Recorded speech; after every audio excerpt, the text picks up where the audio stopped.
আসছে ট্রেন, কারো কোনো খেয়াল নেই, সবাই আপন মনে পারাপার করছেন রেল ক্রসিং। ট্রেনের গতি অনেকটাই কম, অনেকে আবার এই সুযোগে লাফিয়ে লাফিয়ে ট্রেন থেকে নামছেন। শুধু নামছেন না, নেমে এমনভাবে হাঁটছেন যেন মনে হচ্ছে বাড়ির পাশের কোনো রাস্তা। গা ঘেঁষে ট্রেন চলে যাচ্ছে, অথচ সেদিকে কোনো খেয়ালই নেই এ যাত্রী। একটু পা ফসকালে ঘটতে পারে মারাত্মক দুর্ঘটনা। আর এভাবে দুর্ঘটনায় কেউ হারাচ্ছেন প্রাণ, কেউ আবার অঙ্গ হারিয়ে বরণ করে নিচ্ছেন পঙ্গুত্ব। তারপরেও থামছেন না এভাবে লাফিয়ে নামা। ভিডিওতে যা দেখছেন এটি খিলগাঁও এলাকার রেল ক্রসিং। মালিবাগ রেলগেট থেকে কমলাপুর স্টেশনে পৌঁছানোর আগে এই এলাকায় প্রায় থেমে যায় ট্রেন। সে সুযোগে অনেকেই চলন্ত ট্রেন থেকে ঝাঁপ দিয়ে নেমে থাকেন, আর সেখানেই ঘটে বিপত্তি। 60 থেকে 70টা এক্সিডেন্ট আমি দেখেছি, যা মৃত্যুবরণ করে আছে 50 জনের মতো, যে এখান থেকে মানুষ নামে। এই কথাটা এটা সত্যি। এটা নামার সুযোগ করে দেওয়া হয় একমাত্র ট্রেন কর্তৃপক্ষকে, যারা দায়িত্ব আছেন তাদের মাধ্যমে দিয়ে। টিটি যদি সম্পূর্ণরূপে এটাকে চেক আপ করা হতো তাহলে এই দুর্ঘটনা এখানে ঘটতো না। আর এভাবেই লাফিয়ে নামতে গিয়ে রেল লাইনের পাশে থাকা উঁচু বালির স্তূপে পা পিছলে কাটা পড়ছেন ট্রেনে। একাধিক দুর্ঘটনার পরেও প্রতিনিয়ত ঝুঁকি নিয়ে মাঝপথে নেমে যাচ্ছেন এসব যাত্রীরা। যেসব এলাকা দিয়ে আপনার রেল লাইনটা চলে গেছে, ওই এলাকার মানুষগুলো খুবই ঝুঁকিপূর্ণ। বিভিন্ন প্রয়োজনের কাজে রেল লাইন পার হতে যেয়ে আপনার প্রায় সময় দুর্ঘটনার শিকার হচ্ছে, এমনকি শিশুরাও আপনার খেলাধুলার ছলে যে দুর্ঘটনা হচ্ছে এখানে।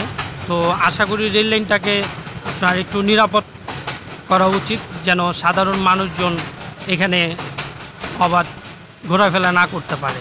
এ স্থানেই নামতে গিয়ে গত 21 এপ্রিল দুর্ঘটনার শিকার হন জাহাঙ্গীরনগর বিশ্ববিদ্যালয়ের সাবেক অধ্যাপক আনু মুহাম্মদ। এরপরেও ট্রেন থেকে ঝাঁপ দেওয়ার প্রবণতা কমেনি।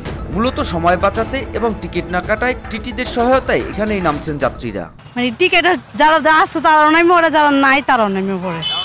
হ্যাঁ, আটকায় গেটে ওরাই আবার পার করে দেয়। ওইদিকে সমস্যা হচ্ছে আমরা ঘুরে আসতে হয়।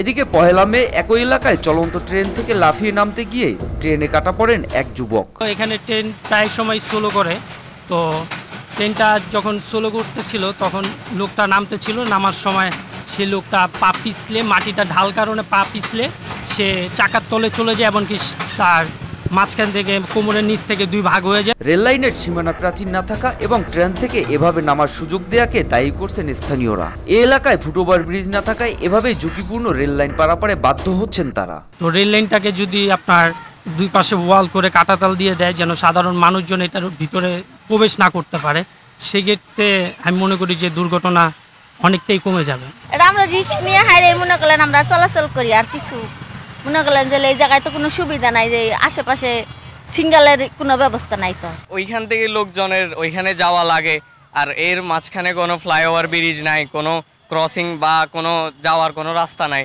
এই জন্য লোকজনের আর কোনো পথ নেই, এই জন্য লোকজন বাধ্য হয়ে রেল লাইনের উপর দিয়ে হেঁটে যেতে হয়।